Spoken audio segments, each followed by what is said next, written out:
ततीअ थधीअ कान्हे वेल वेहण जी, मतां थई ऊंदाह पेर न लही पिरीअ जो। कामयाबियुनि जे नूर जूं लाटूं, अज़मतनि जी ऊचाउनि जा ॻाट तॾहिं अमर बणजंदा आहिनि जॾहिं चुस्ती, मुसलसल जदोजहद ऐं मेहनत जे क़दमनि सां उथंदड़ अमर जज़्बा समूरी काइनात खे पंहिंजे भाकुर में समाए छॾींदा आहिनि। ज़िंदगी मुसलसल जदोजहद ऐं अणथक जुस्तजू जो ॿियो नालो आहे। उन लाइ जो उहा मेहनत ऐं मुसलसल जदोजहद ई आहे जेका हिकु इंसान खे ज़मीन ते पियल हिकु मामूली पत्थर मां आसमान जो चमकंदड़ सितारो बनाए छॾींदी आहे। ही दुनिया हिकु आज़माइश घर आहे ऐं उन मां इहो इंसान कामयाबियुनि ऐं कामरानियुनि जी देवियुनि जो पेशानियूं चुमंदो जॾहिं ज़िंदगी जो मक़सद ऐं ज़िंदगी जो तसवर समझी वरितो हूंदो।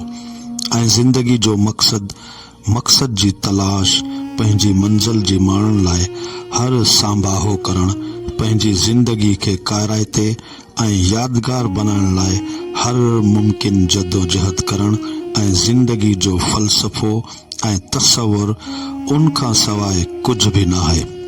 ऐं हिन दुनिया में उहो इंसान ज़िंदगी जे सुंदरताउनि, मुसरतनि, महकनि ऐं मुर्कनि, टहकनि ऐं मुस्कुराहटनि खे हासिल करे सघे थो जो कोई इन ॻाल्हि में यकीन रखंदो हुजे त ततीअ थधीअ कान्हे वेल वेहण जी। ही काइनात तमामु वसी आहे ऐं अगरि इन काइनात में इंसान पंहिंजो कलील किरदारु अदा करणु चाहे थो त खेसि यादि रखणु घुरिजे त खरकणा लाहे सुख न सुता कॾहिं, ओसीअड़ो आहे खाहोड़िन खे पंध जो। जॾहिं इंसान हर अमल खे जदोजहद जे नाव कंदो आहे त पोइ खेसि हुन खे काइनात जा उहे रंग, उहे इसरार, उहे राज़ पसंदो आहे जो बकौल शाह लतीफ़ जे त मुंहिंजे ॾिठा माए तन ॾिठो पिरियन खे करे न सघां काय तनी संदी ॻाल्हिड़ी। इहा हक़ीक़त आहे त जॾहिं इंसान मां मुसलसल जदोजहद जो जज़्बो ख़तम थी वेंदो आहे त मंझां शक्ति ऐं सचाईअ जो नूर ख़तम थी वेंदो आहे। उन लाइ जो जीअं पाणीअ में ज़िंदगी जी अमरता उन लाइ आहे जो हू मुसलसल वहंदो रहे थो।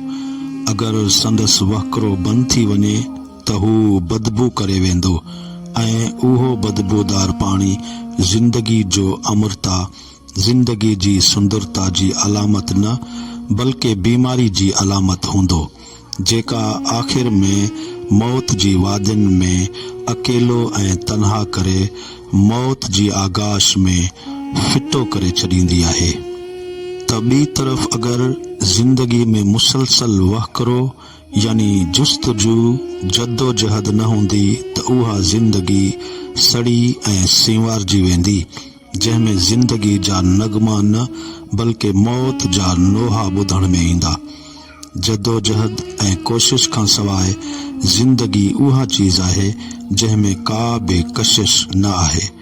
जदोजहद खां सवाइ ज़िंदगी ख़िज़ां जो उहो वण आहे जंहिंजा सभु पता छणी विया हुजनि। जदोजहद खां सवाइ ज़िंदगी उहो कारो भयानक आसमान आहे जंहिंमें को बि चमकंदड़ चंड ऐं टिम टिम कंदड़ तारो न आहे। जंहिं ज़िंदगी में जुस्तजू ऐं जदोजहद न आहे उहा ज़िंदगी उन सींवारियल लाश वांगुरु आहे जंहिंमें रूह जो नूर न आहे। मतिलब त ज़िंदगी जो रूह जुस्तजू आहे, मुसलसल जदोजहद आहे।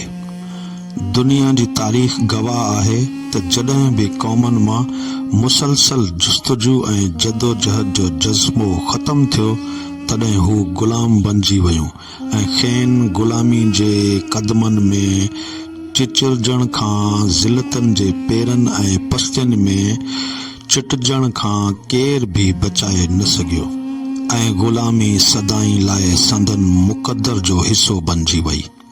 मतिलब त पोइ ग़ुलामी में न संदन नाज़ुक न्याणियुनि ऐं न्यारियुनि जूं इज़तूं ऐं अज़मतूं बरक़रार रहियूं, न संदन नसलनि जे रगनि में महिनत जो खून गर्दश करे सघियो ऐं संदन लाइ हर शाम में ग़रीबां ऐं हर सुबह ग़रीबां बणिजी वई। इंसानी क़दर ऐं मयार बि संदन कुवत खां ॿाहिरि थी विया ऐं उहो सभु इन करे थियो जो हू गफ़लत जे निंडनि में सुतल हुआ। हू सुस्ती ऐं काहिली जी शैतान जे पाछे में गुनाह जा साथारी हुआ। पर अहिड़नि लाइ लतीफ़ साईं फरमायो आहे, एओ कम कमीणनि जीअं सुमन पेर डिघा करे, निंड्रां निभागिन खे शाल ओभाला अचन, से पुन्हू कोह पसन जे संझे रहे सुम्ही। आज़ाद क़ौमूं तॾहिं परवान चढ़ियूं जॾहिं हुननि रात ॾींहुं महिनत करे पंहिंजे गिचनि मां ग़ुलामीअ जा ॻट लाहे फिटा कया। जापान जो मिसाल समूरी दुनिया जे साम्हूं आहे त ॿी जंग अज़ीम दौरान 1939 खां 1945 ईस्वी ताईं जापान जी हालत इहा हुई जो राइफलनि ऐं बंदूकनि जे नालनि में गोलियुनि त हयूं पर पेट भरण लाइ रोटी टुकर कोन हो। पोइ जॾहिं हिरोशिमा ऐं नागासाकी जे शहरनि में जापानियुनि जी लाशनि जा टुकड़ा बारूद सां गॾु फिज़ा में उॾण लॻा, उन वक़्त जा पानियुनि वटि ॻोढ़नि ऐं सुॾकनि ऐं सिसकनि खां सवाइ कुझु बि न हुयो। पर जॾहिं हू ज़िंदगी जे मक़सद ऐं फ़लसफ़े खे सम्झी विया त हुननि ततीअ थधीअ कान्हे वेल वेहण जी ते अमल कयो त अॼु हू दुनिया में हिकु देव जी हैसियत रखनि था। वटनि टहक मुर्कूं ऐं मुस्कुराहटूं आहिनि।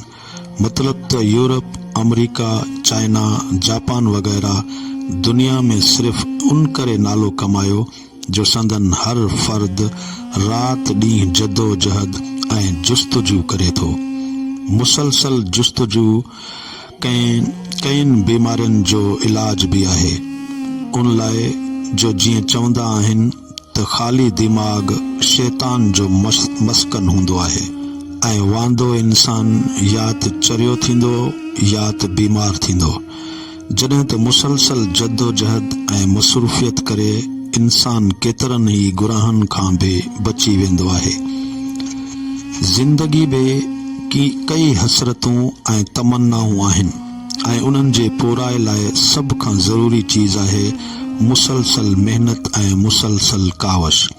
हिते हर हंधि कई अज़मतनि जा निशान खुतल आहिनि ऐं उहे अज़मतनि जा निशान इंसान जी कामयाबियुनि ऐं कामयाबियुनि जा अहञाण हूंदा आहिनि।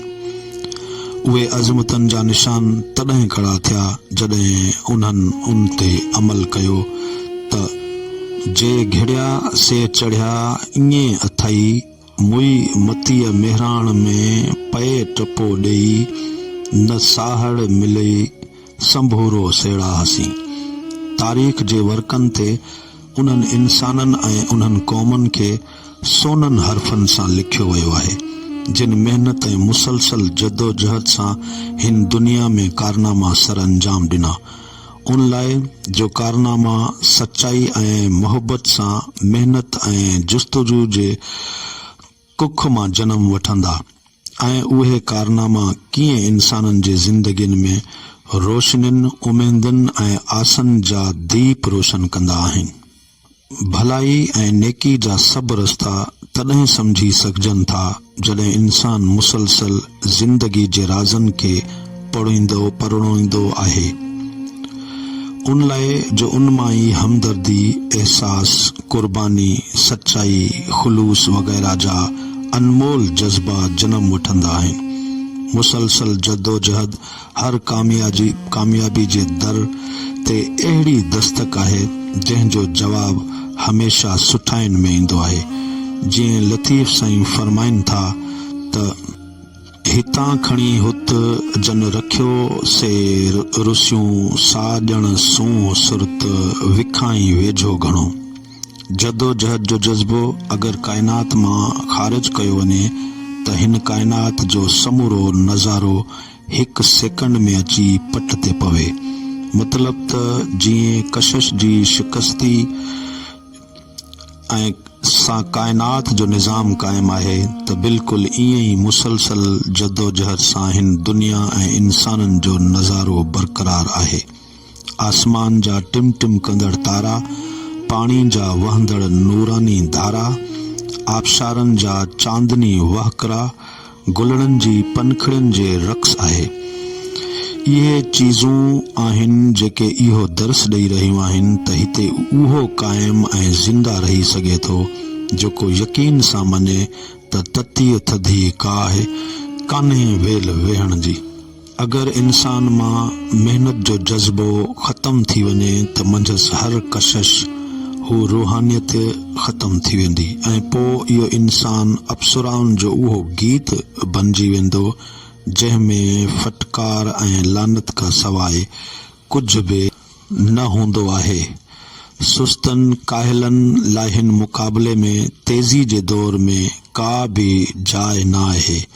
उन लाइ जो हिते उसूल आहे त जॾहिं सटियूं जे पत्थर पेर डिघा करे तॾहिं तनीन खे साथ सुते ई छॾियो।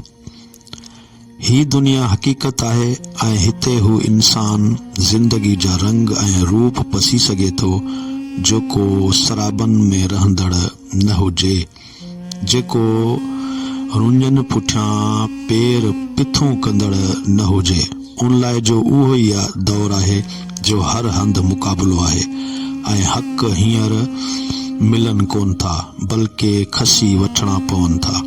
उन हूंदे बि को इंसान सुस्ती जो जामो पहिरे गफ़लत जी निंड में गलतान हुजे त अहिड़े इंसान खे मंज़िल कॾहिं बि न मिलंदी। बकौल लतीफ़ साईं जे त वेठे कंहिंजी सार विॼ खनूंदी वेसरा तो जेॾा तो या लहरनि लहवारा कया। हिन वागुनि ऐं बगड़नि जे वक़्त में अगरि इंसान मुसलसल जदोजहद जो पांध छॾे ॾींदो त हू सरासर गुमराह थी वेंदो ऐं पोइ नाकामियुनि ऐं मायूसुनि जी गहरी भंवाइती घाटी झंग में खेसि वहशी जानवर ॿूटी ॿूटी करे हड़प करे छॾींदा ऐं पोइ इहो इंसान न हिन दुनिया जो न हिन दुनिया जो रहंदो।